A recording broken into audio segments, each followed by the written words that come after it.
jama'atin, siapa yang sholat subuh berjamaah, thumma qa'ada yadhkurullaha hatta tatlu asyamsu, kemudian dia duduk zikrullah, ya, taklim termasuk zikrullah, menyebut asma Allah, menyebut asma Rasulnya, menyebut ajaran agamanya, mengagungkan ajaran agamanya, menyadarkan agar kita setia di jalannya, itu termasuk di antara yadhkurullah, ya.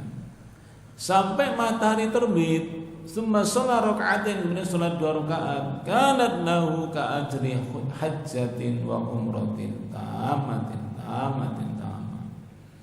Maka dia mendapatkan atau baginya seperti pahalanya orang yang haji dan umroh secara sempurna. Hadis ini disahihkan oleh Syekh Al-Albani dalam kitabnya Shahihul Jami'.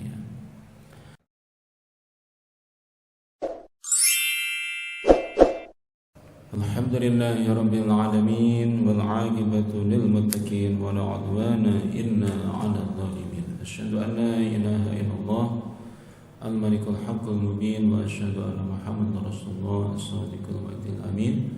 Allahumma shalli wa sallim ala hadzal nabiyil karim wa ala alihi washabihi ajma'in wa man tabi'ahum bi ihsanin ila yaumiddin. Radina billahi rabba wa bil islami dina wa bi Muhammadin nabiy wa rasulana rabbana zidna ilma wa rizqna fahma. Allahumma inna nas'aluka ilman nafi'a wa rizqan tayyiban wa 'amalan mutaqabbalan. Allahumma inna ala dzikrika wa syukrika wa husni ibadatik. Allahumma shalli sadrana bi faidil imani bik wa jamili tawakkuli alaik wa ahyina bi ma'rifatik wa amitna ala syahadati bi sabilik innaka ni'mal maula wa ni'mal nasir. Baik, Bapak sekalian, untuk barokahnya majelis kita, mari kita awali dengan basmalah. Bismillahirrahmanirrahim. Alhamdulillahirabbil alamin. Kita sudah melewati 2 bulan, yaitu Ramadan dan Syawal. Kita masuki awal dari Dzulqa'dah. Semoga pengalaman rohani kita yang luar biasa selama sebulan di bulan Ramadan tidak menguap, tidak hilang. Sebaliknya justru menjadi pupuk yang menyuburkan iman dan takwa kita kepada Allah Subhanahu wa taala. Segala amal ibadah kita, apakah salat malam kita, apakah tilawatul Quran kita, sedekah kita, mari kita jaga, mari kita lanjutkan, mari kita istimrorkan, ya, kita lanjutkan, jangan kita hentikan, karena ada sebuah pernyataan yang bagus, ya, dari Ibnu Rajab Al-Hambali dalam kitabnya Lataiful Ma'arif, bahwa di antara tanda alamatu min alamati qabulil amal al-amalu ba'daha. Jadi di antara tanda diterimanya amal ibadah kita itu adalah kita melakukan atau mengamalkan yang serupa sesudahnya. Itu bukti kalau amal kita diterima. Kalau kita sholat subuh berjamaah, kita pengen tahu dari mana kita tahu subuh kita diterima, ya besok kita sholat subuh jamaah apakah tidak gitu. Dari mana kita tahu kalau puasa Ramadan kita diterima? Ya dengan kita puasa setelahnya, yaitu puasa apa? Yaitu puasa Syawal. Ya begitu. Nanti puasa Syawal itu gimana tahu diterima? Ya kalau kita puasa Syawal lagi di tahun yang akan datang. Seterusnya demikian. Jadi keistiqomahan itu merupakan harga mati, Pak. Itu pekerjaan kita. Tanggung jawab kita itu istiqomah itu bukan ikhtiaroh, bukan opsional. Dia adalah taklifi. Dia tanggung jawab kita. Jangan sampai kita menggampangkan bab tentang istiqomah. Istiqomah itu bagian dari perintah Nabi, qul amantu billah tsumma istaqim. berimanlah kepada Allah dan istiqomah. Jadi masing-masing kita ini harus melawan kemalasan, ya, ketidakkonsistenan, ya, doknyengnya gitu, rok asam, hangat-hangat ayam itu harus kita buang.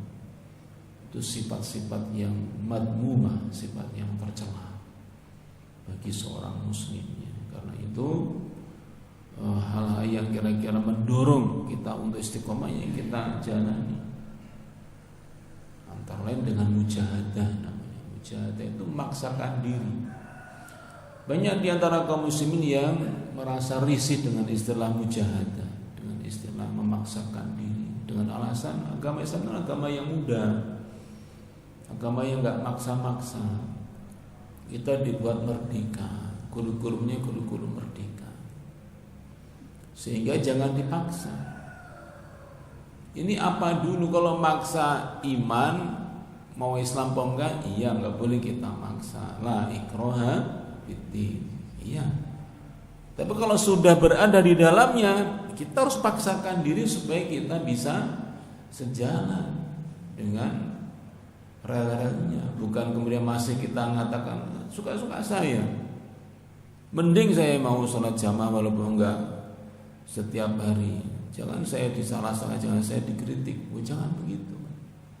Ini pola berpikirnya bermasalah karena menyamakan status iman kufur dengan ibadah ketika sudah di dalam.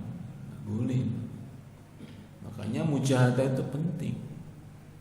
Kita ini kalau nggak mujahadah, nggak bisa datang ke sini. Kalau kita tidak ada paksa diri, itu nggak bisa. Mungkin enakan tidur, enakan di rumah saja sholatnya. Apalagi jauh, apalagi butuh persiapan, itu kan semuanya mujahadah semuanya. Dan itu bukan untuk kenang-kenangan, itu harus menjadi keseharian kita. Itu mujahadah, itu keseharian kita. Walladzina jahadu fina lanahdiyannahum subulana. Kalau kita butuh mau mujahadah, itu ada bonusnya, ada fadilahnya. Itu apa? Lanahdiyannahum subulana. Jalan Allah menjadi terang benderang, Pak. Jalan menuju Allah menjadi terang benderang. Baik. Saya kutip sebuah hadis di dalam sebelum saya masuk ke melanjutkan kajian kita. Ya, posisi kita saat ini, man shallal fajra fi jama'atin. Siapa yang sholat subuh berjamaah, tsumma qa'ada yadhkurullaha hatta tatlu asy-syamsu. Kemudian dia duduk zikrullah, ya, taklim termasuk zikrullah, menyebut asma Allah, menyebut asma Rasulnya, menyebut ajaran agamanya, mengagungkan ajaran agamanya, menyadarkan agar kita setia di jalannya. Itu termasuk di antara yadhkurullah, ya. Sampai matahari terbit, summa shalla raka'atin, kemudian salat 2 rakaat, kanat lahu ka ajri hajjatin wa umratin tamatin. Maka dia mendapatkan atau baginya seperti pahalanya orang yang haji dan umroh secara sempurna. Hadis ini disahihkan oleh Syekh Al-Albani dalam kitabnya Shahihul Jami', ya. Inilah jamaah sekalian posisi kita. Kalau kita lanjutkan, selama kita di majelis ini sekalian, kita didoakan oleh malaikat. Selama kita di majelis doa malaikat dengan 2 doa, yaitu Allahumma ighfir lahu, Allahumma arhamhu. Ya Allah, ampunilah dia. Ya Allah, kasihanilah dia. Ini kita semua sekarang didoakan seperti itu dari sejak kita berada di majelis ini sampai nanti selesai. Jadi kadang-kadang Allah mengampuni dosa seseorang itu bukan karena dia minta ampun, Pak. Tapi ada yang minta ampun untuknya. Di antaranya siapa? Malaikat. Jadi kalau kita mau didoakan malaikat itu setiap hari ada sarananya, Pak. Yaitu apa? Setelah kita ini sholat jangan langsung pulang, jangan terburu-buru pulang. Iktikaf dulu, karena selama iktikaf itu maka nanti sholat tahbisu. Nah, cuman di sini ada waktunya, Pak. Jadi diikat dengan sholat berikutnya. Itulah saat dimana malaikat mendoakan kita dengan Allahumma ighfir lahu, Allahumma arhamhu. Ini sahih Muslim. Jadi maksudnya begini, contohnya paling gampang kita sekarang ini. Selama nanti kita tutup dengan sholat, maka masuk dalam doanya malaikat. Makanya dengan sholat isyraq atau sholat syuruk. Bagi yang alergi ya dengan sholat duha, saya gitu. Kalau maghrib gimana? Sama, jenengan taklim maghrib. Selama jenengan i'tikaf dan ditutup dengan sholat isya berjamaah dan ba'diyah isya, maka selama rentang waktu jenengan di masjid itu, jenengan didoakan malaikat apa? Allahumma ighfir lahu, Allahumma arhamhu. Begitu terus. Setiap kita masuk masjid sholat, ditutup dengan sholat, maka itulah yang akan kita dapatkan. Nah ini yang membuat kita ini harus berpikir, saya harus punya waktu untuk i'tikaf di masjid setiap hari. Jangan langsung pulang ya. Satu lagi Pak, yang ini. Nah ini kita didoakan malaikat lagi. Kalau mau ditambah setiap pagi gini, jangan lupa ma min yaumin yusbihul ibadu fihi illa malakani yang zilani. Tidaklah suatu hari dilalui seorang hamba di waktu paginya itu kecuali dalamnya ada 2 malaikat yang turun.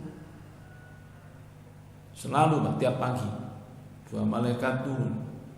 Cuma bedanya kalau tadi malaikat doanya semuanya sama, yaitu apa? Allahumma ighfir lahu, Allahumma arhamhu. Terus begitu sampai kita selesai sholat.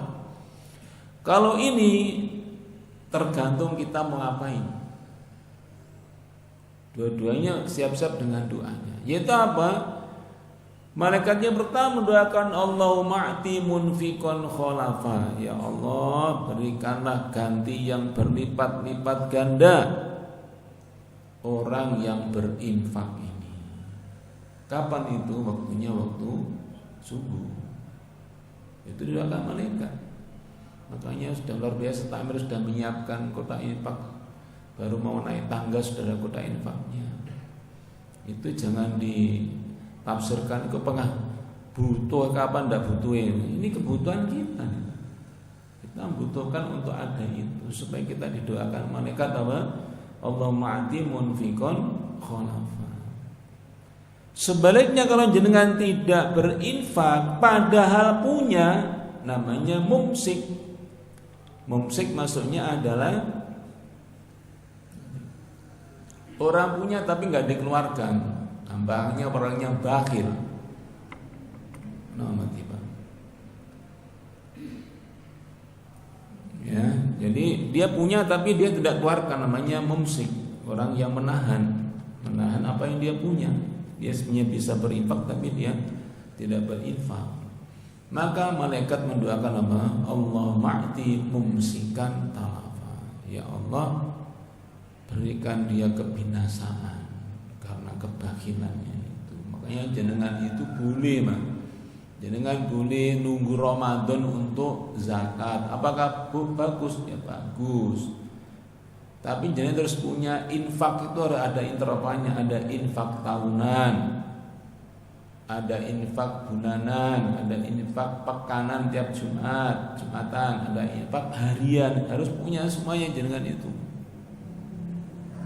Iman kalau jenengan infaknya hanya seminggu sekali, yang rugi kita sendiri. Kalau kita punya namanya mumsik, orang yang menahan infaknya itu. Kadang-kadang ya kaum muslimin itu bukan karena nggak punya, tapi karena lalai atau lupa. Dan budal dari rumah lupa nggak bawa infaknya. Justru malah ingat ketika pulang membawa apa? Kotak infak juga boleh. Malah dicolong, naudzubillah ya. Spanyol, budaya sholat orangnya nyolong, kan ada gitu kan. Ya. Nah ini tiap hari Pak kita dapat hadiah doa malaikat. Kita telateni Pak.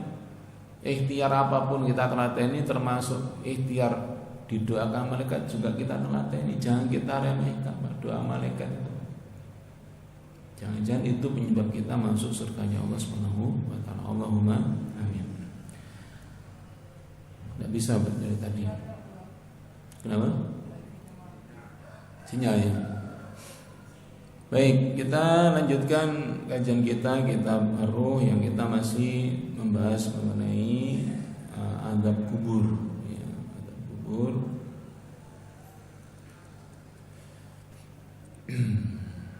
Ya, kalau beliau sampaikan ini kan karena ada yang mempertanyakan, meragukan apakah azab kubur itu ada. Makanya beliau sampaikan banyak dalil. Yang pertama ini lanjutannya. Bismillahirrahmanirrahim. Wa bi Sahih Ibnu Hibban an Ummi Bashir qalat dakhala alayya Rasulullah sallallahu alaihi wasallam wa yaqul ta'awwadu billah min adzabil qabr. Dari Ibnu Hibban, dari Ummi Mubashir. Ibnu Hibban ini seorang muhaddis al-hafidz, muridnya Ibnu Khuzaimah. Ini jalurnya dari Imam Al-Bukhari. Imam Bukhari punya cucu murid kalau namanya Ibnu Khuzaimah, menulis kitab namanya Sahih Ibnu Khuzaimah. Ibnu Khuzaimah punya murid namanya Ibnu Hibban atau Abi Hatim nama lainnya. Itu juga pakar hadis. Ibnu Hibban punya murid juga namanya Al-Hakim, mengarang kitab Al-Mustadrak Al-Sahihain. Itu juga tentang hadis-hadis yang sahih. Apa itu? Suatu ketika Rasulullah SAW itu mendatangi aku. Kemudian beliau bersabda, ta'awwadu billah min adzabil qabr. Berlindunglah kalian semuanya dari azab kubur kepada Allah Subhanahu wa taala. Berlindunglah kalian kepada Allah dari azab kubur. Fakultu, maka kemudian bertanya, ya Rasulullah, walil qabri azab? Ya Rasulullah, emangnya ada azab di alam kubur itu? Itu pertanyaan sahabat Nabi. Memang dari awal itu sebelum Nabi menanamkan iman tentang bab ini, ya sahabat Nabi malah tidak membayangkan kalau ada azab kubur dan nikmat kubur tentu saja ya. Maka Nabi menjawab, innahum la yu'adzabuna fi kuburihim adzaban tasma'uhu al-bahaimu. Sesungguhnya mereka pasti akan diadab di kubur mereka ini dengan suatu siksa, dengan suatu adab yang didengarkan oleh bahaim, yaitu binatang ternak. Al-bahimah, bahaim, ternak mendengarkan azab kubur yang sedang berlangsung ya, orang yang barusan meninggal. Nah, ini hadis Nabi yang meyakinkan, sangat meyakinkan bahwa azab kubur itu ada. Karena Nabi merintahkan kita untuk apa? Berlindung kepada Allah dari azab kubur. Sampai beliau menjelaskan azab kubur itu kalau pengen tahu itu nyata, maka semua binatang ternak mendengarkan bagaimana dahsyatnya azab kubur itu sendiri. Qala batu ahli ilmi, sebagian ulama mengatakan wali hadza sababi yadhabun nasu bidawabihim idza maghilat. Nah, setelah mendengar hadis ini, maka beberapa ulama itu menjelaskan kepada jamaahnya, jamaahnya itu akhirnya menyimpulkan begini, karena binatang ternak itu ternyata mendengar suara azab kubur itu ketika sedang berlangsung, maka sebagian orang itu memanfaatkan keyakinan itu dengan cara apa? Dengan cara kalau sapinya atau apanya itu untanya gitu, itu sakit perut misalnya, maghilat, ini nama penyakit yang sulit disembuhkan, nama penyakit ternak itu. Maka ternaknya itu dibawa ke kuburannya, ila kuburi Yahud wan Nasara wal munafikin. Digeret ke kuburannya orang Yahudi, Nasrani atau orang-orang munafik. Ini terjadi di Ismailiyah, Nusriyah, di Mesir maupun di Syam atau di Palestina. Fa inna ashabal khair yaksiduna kuburahum lidzalika kama yaksiduna kubur Yahud wal Nasara. Jadi mereka ini mencari kuburan yang kira-kira ada siksa itu di mana? Ya, kuburannya Yahudi, Nasrani atau orang-orang munafik. Kalau mereka mengatakan faida sami'at al-khairu adab al-qabri ahdatsana dzalika faza'an wa hararatan tadhabu bil mahwal. Nah, binatang ternak itu kalau didekatkan dengan kuburannya itu, akhirnya dia mendengar siksa kubur. Itu langsung binatang ternak itu faza'an wa hararatan. Itu langsung kayak panik gitu. Lompat-lompat kemudian panas tubuhnya, akhirnya penyakitnya hilang, sembuh. Saking begitu mengerikannya suasana azab kubur itu sendiri. Jadi mau nyoba ya silakan, nganter kebo atau sapi ya, dibawa ke kuburan. Kalau nggak bereaksi ya berarti insya Allah kuburannya orang soleh. Ya, tiba-tiba kayak kesetanan gitu binatang ternaknya itu ya. Itu tanda-tandanya. Alhamdulillah ya.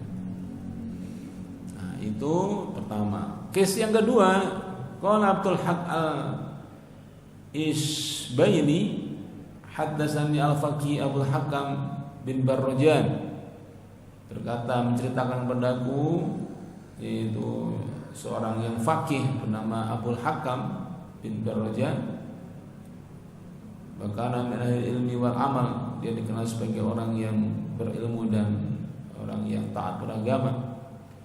Annahum dafanu maitan bi qaryatihim bi syarqi Isbaidiyah. Ya, mereka ini suatu ketika menguburkan mayit di kampung mereka ini di bagian timur Isbaidiyah. Falamma faragu min tabnihi qa'adu nahiyatan yatahaddatsun. Maka kemudian setelah mereka selesai prosesi penguburan itu, mereka enggak langsung pulang. Mereka sempat duduk-duduk di kuburan itu membicarakan ini dan itu. Wa dabatun tar'a qariban minhum. Nah, waktu itu ada gembalaan ternak yang dekat dengan kubur itu. Fa idza bidabati qad aqbalat musri'an ila al-qabr. Maka kemudian tiba-tiba beberapa binatang ternak itu lari cepat mendekat kepada kubur yang barusan diselesaikan tadi. Faja'alat udunuha alaihi ka'ana tastami. Kemudian nampak binatang ternak itu seperti mendekatkan telinganya itu kepada kuburnya itu. Ya, seolah sedang ingin mendengarkan dengan seksama, ka'ana tastami. Semawalat farah sema'adat al-qabr. Tiba-tiba dia kemudian lompat, ya, lari menjauh. Setelah itu kembali lagi ke tempat semula dengan melakukan hal yang sama itu berulang-ulang, pergi balik lagi ya, dengan rasa ketakutan yang luar biasa ketika pergi. Qala Abul Hakam fa dzakartu adzabal qabr. Maka saat itulah Abul Hakam tadi ulama tadi kemudian mengatakan, saya jadi ingat azab kubur dan ingat sabda Nabi sallallahu alaihi wasallam, qala Nabi sallallahu alaihi wasallam, innahum la yu'adzabuna 'adzaban tasma'uhu al-bahaim. Sesungguh mereka itu betul-betul diadab dengan adab yang didengar oleh semua binatang ternak. Itu sekalian. Jadi adab kubur itu manusia tidak bisa mendengar. Itu jatahnya bahaim, jatahnya binatang ternak. Nanti dalam dalil yang lainnya disebutkan illas saqalan atau illas saqalain. Jin dan manusia tidak bisa mendengar. Selainnya baru bisa mendengar. Yang di antaranya adalah al-bahaim, yaitu binatang ternak. Dzakarna hadhil hikayah wa nahnu nasma'u alaihi kitab Muslim. Lamma inda al-qari ila qari Nabi sallallahu alaihi wasallam innahum li'adzabuna 'adzaban tasmul bahaim. Nah, ada simawakun ala aswatil mu'adzabin. Nah, maka kemudian ini ternyata kisah ini bukan hanya 1-2 ulama yang mengabadikan. Ya, dan ini bagian dari pembuktian dalam istilah testimoni ya, bahwa memang adab kubur itu adalah nyata, betul-betul terjadi. Jadi suara itu ada sima waqi'un ala aswatil mu'adzabin. Suara itu didengar muncul dari orang-orang yang sedang diazab oleh Allah Subhanahu wa taala.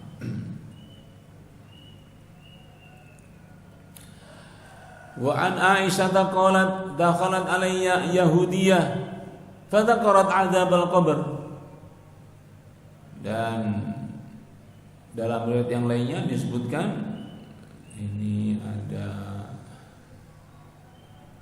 ya di kitab beliau sendiri ya, dalam kitab yang lainnya Ibnu Qayyim Jauziyah beliau katakan apa? Bahwa suatu ketika dari Bunda Aisyah pernah orang Yahudi, perempuan Yahudi ya, itu mengunjungi rumahnya Ibunda Aisyah. Kemudian perempuan Yahudi itu mengatakan adab kubur itu ada. Jadi istilahnya perempuan Yahudi itu yang punya iman adanya adab kubur. Waktu itu Nabi belum menjelaskan. Fakadzabtuha, maka aku pun mengingkarinya. Mana ada adab kubur, karena begitulah. Ibunda Aisyah udah begitu.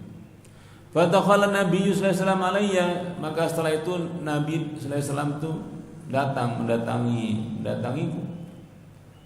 Ya. Fadakartu dzalika lahu fadakartu dzalika lahu faqala walladzi nafsi biyadihi innahum la yu'adzabuna fi kuburihim hatta tasma'a al-bahaimu aswatahum. Maka kemudian Nabi menegaskan bahwa demi zat yang jiwaku ada di tangannya, sungguh mereka itu pasti akan diadab di kubur mereka sampai suara adabnya itu didengar oleh bahaim, oleh binatang ternak.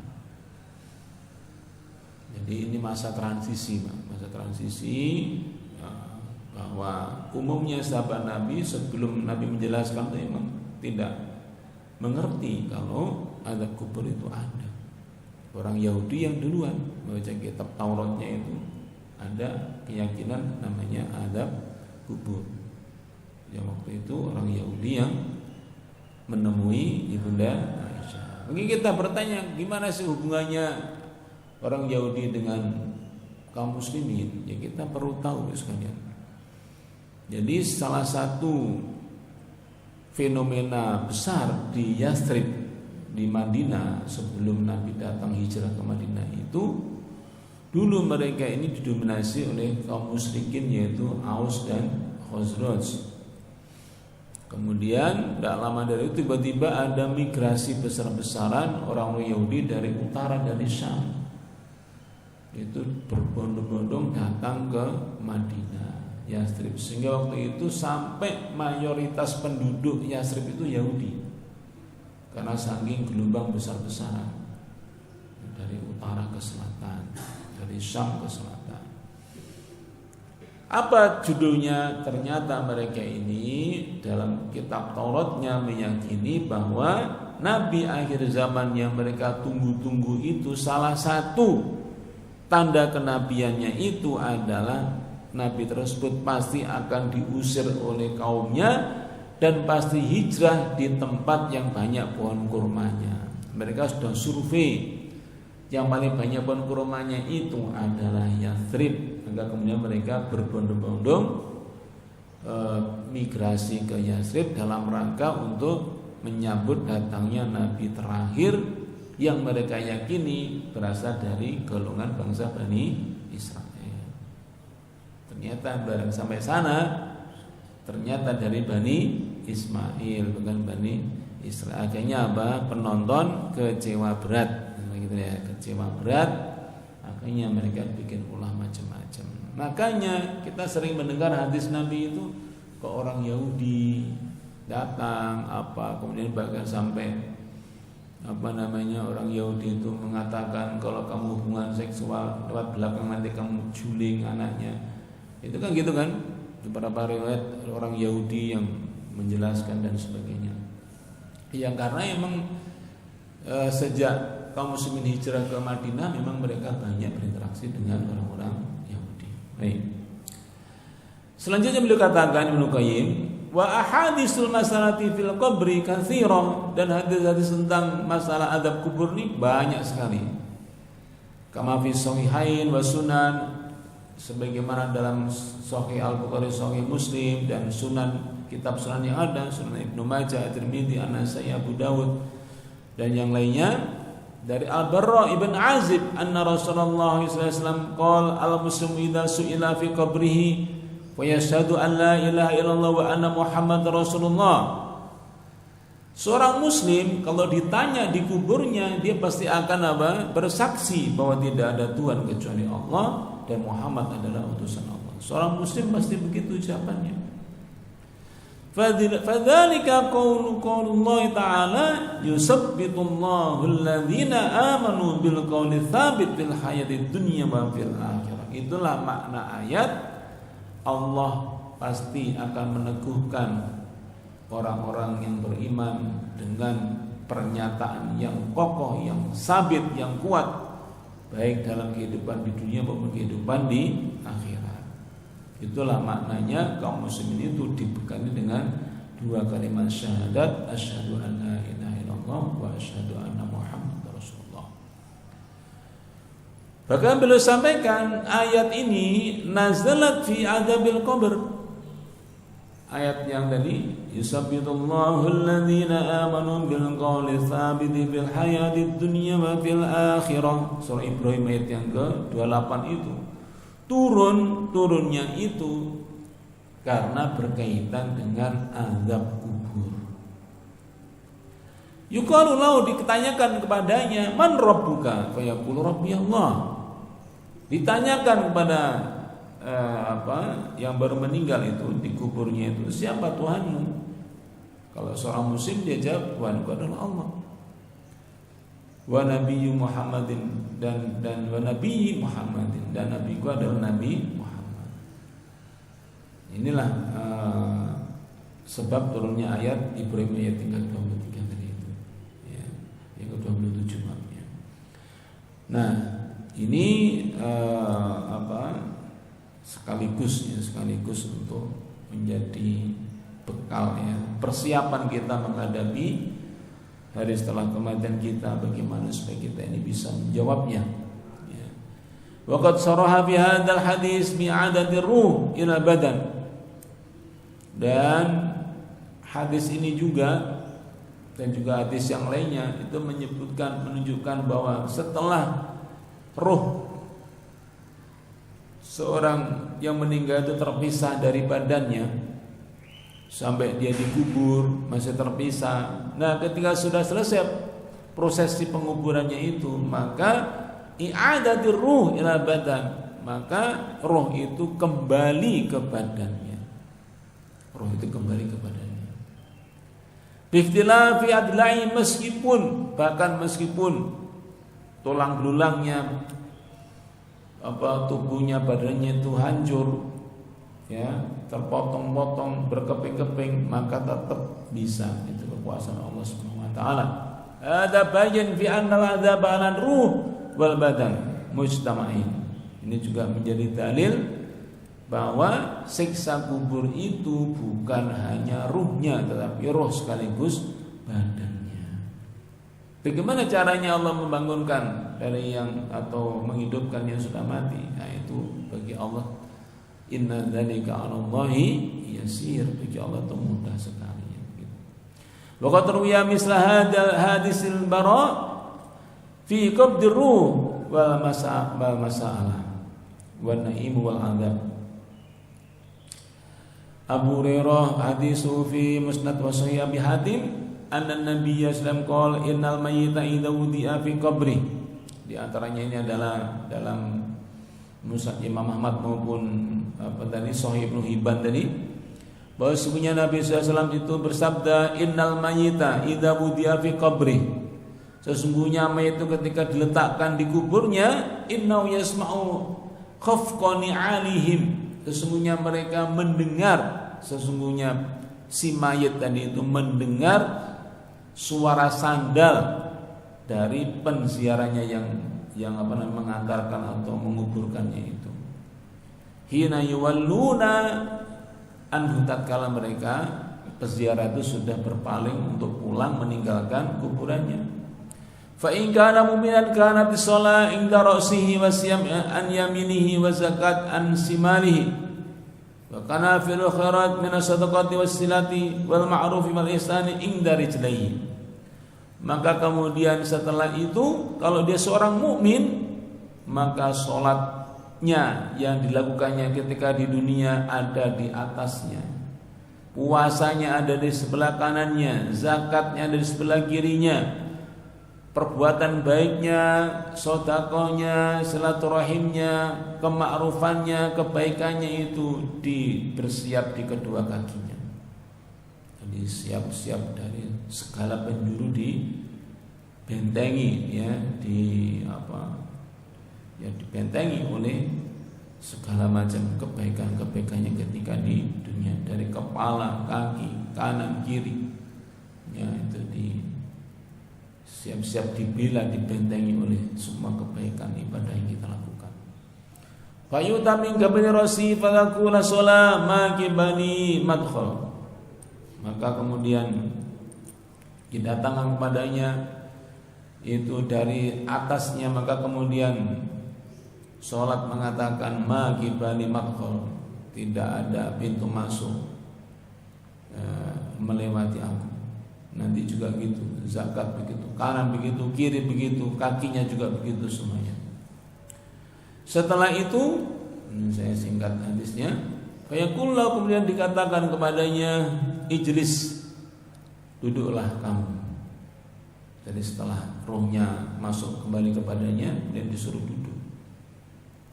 Fayajlis, maka dia pun duduk. Qad mustilat lahu syamsu wa qad adat lil ghurub. Maka dia seperti, ibaratnya seperti matahari yang condong ke arah barat, sudah hampir terbenam. Fa yuqullu hadza rajul ladzi kana fiikum ma taqulu fihi. Coba itu di tengah-tengah itu ada seseorang laki-laki yang sedang dikelilingi oleh yang lainnya.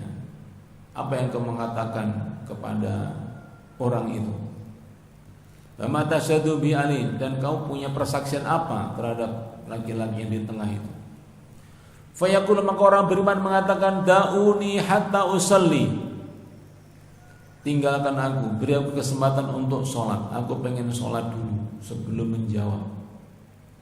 Fayaquluna, maka malaikat kemudian membalik, innaka satusalli, akhbirna amma nas'aluka anhu, jangan sholat dulu, jawab dulu pertanyaannya. Pengen sholat dulu, tapi sama malaikat dibilang sholatnya setelah tanya, setelah menjawab pertanyaan saya.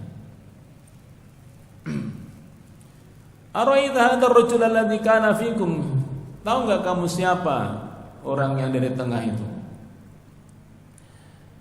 Dan apa yang kamu persaksikan, apa yang kau katakan, apa yang kau persaksikan. Fayaqul, maka kemudian orang beriman menjawab, Muhammadun, dia adalah Nabi Muhammad SAW. Asyhadu annahu Rasulullah, aku bersaksi bahwa dia adalah utusan Allah. Ja'a bil haqqi min indillah, dia datang dengan penuh kebenaran dari sisi Allah Subhanahu wa taala. Itu jawabannya yang mantap kalau orang beriman begitu. Dia bukan enggak tahu siapa tadi, tapi orang beriman itu yang dipikir ibadah terus. Ditanya malah sebentar saya mau sholat dulu. Nah gitu. Masya Allah ya, Masya Allah ya. Fayuqal, maka malaikat katakan kepadanya, ala dzalika hayyita wa ala dzalika mitta wa ala dzalika bu'isa insyaallah atau tub'asu insyaallah. Ya, dengan keyakinanmu itulah kamu dihidupkan dan kamu dimatikan dan kamu insyaallah akan dibangkitkan insyaallah. Insyaallah ya. Summa yaftahu lahu babul ila jannah. Setelah itu dibukakan untuknya pintu menuju surga. Fa yuqalu lahu hadza maq'aduka wa ma a'addallahu laka fiha. Wa yazdadu ghabtatan wa surura.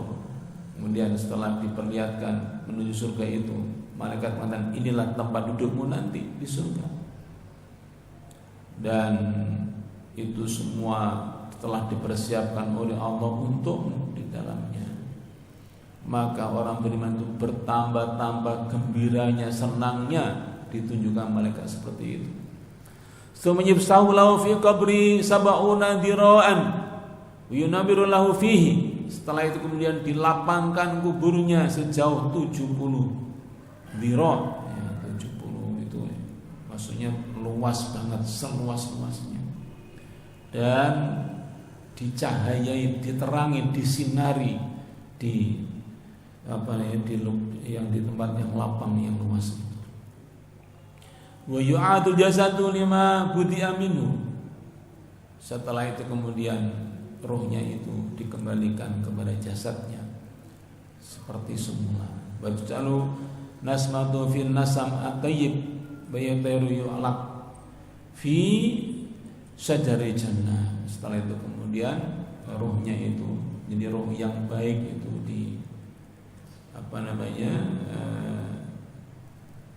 dimasukkan ke dalam tembolok burung yang bergantungan di pohon-pohon surga. Itulah makna firman Allah, yusabbitullahu alladhina amanu bil qawli tsabit fil hayatid dunya wa fil akhirah.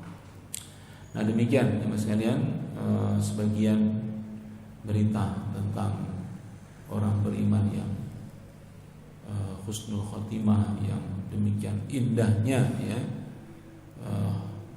proses yang mereka lalui sejak mereka meninggal sampai kemudian diajak malaikat ke melihat surga dan melihat maq'ad atau tempat duduknya itu, Masya Allah ya.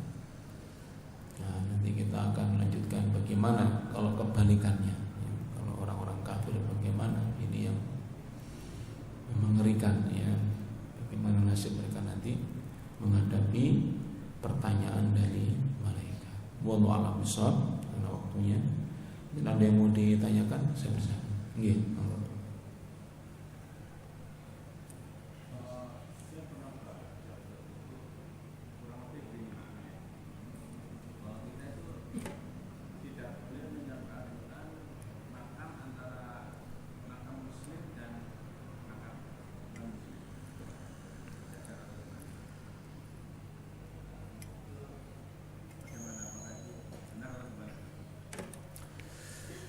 Iya, pekuburan